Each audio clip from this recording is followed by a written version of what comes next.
Harold Pinter's play Betrayal is probably one of the most emblematic plays of his work, his style. The language, the dialogue simulates the way that people really talk.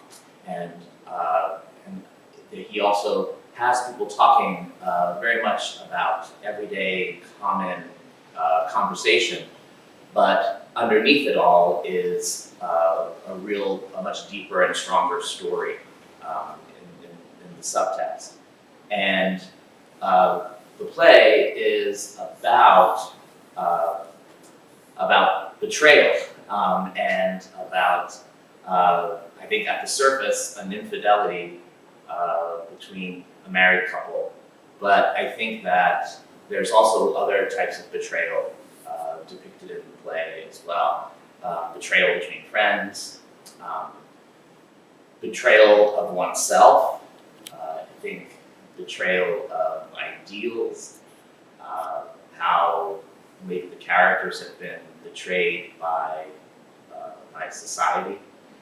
And so just like he has many layers in the language and the dialogue, there's also a lot of layers about the type of betrayal.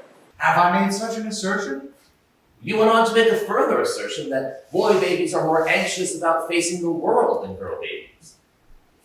Do you yourself believe that to be the case? Yes, I do.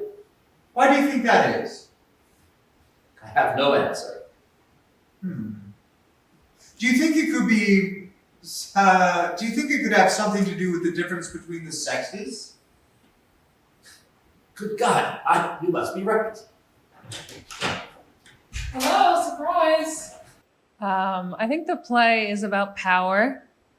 I think you have these three people who have very long-standing and very intimate relationships with one another. And they're all sort of jockeying to be in control of how, power dynamics flow among the three of them. All of these characters, they're incredibly manipulative in the sense that, people who are in relationship with one another, ordinarily we hope that we say directly what we need and what we feel and what we mean. And these people just don't do that at all. And they resort to all manner of strategies and techniques to get what they want, aside from, being direct. And I think the structure of the play really mirrors that, both in being told out of chronological order, and also in that, what is actually being said by the characters almost never maps on directly to what is meant, and the sort of currents that are moving underneath the surface of any one scene. I think it's a tragedy. The play goes through the start of Jerry and the wife Emma's relationship and continues on in reverse chronological order. And throughout the relationship and the husband Robert's relationship, the three of them are kind of tangled in this web of love and hate and everything in between, really. Let's do that. Yes, we'll make a date. Right. And then I'll take you to lunch. No, I'll take you to lunch.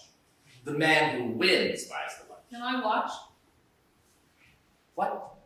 Why can't I watch and then take you both to lunch? Well,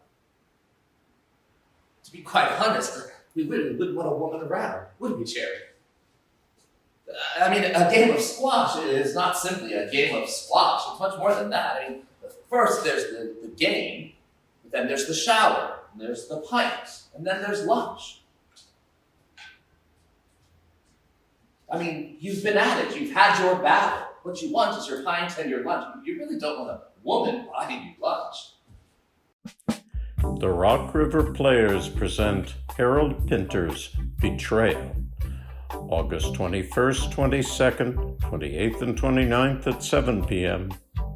with matinees on August 23rd and August 30th at 2:30 p.m.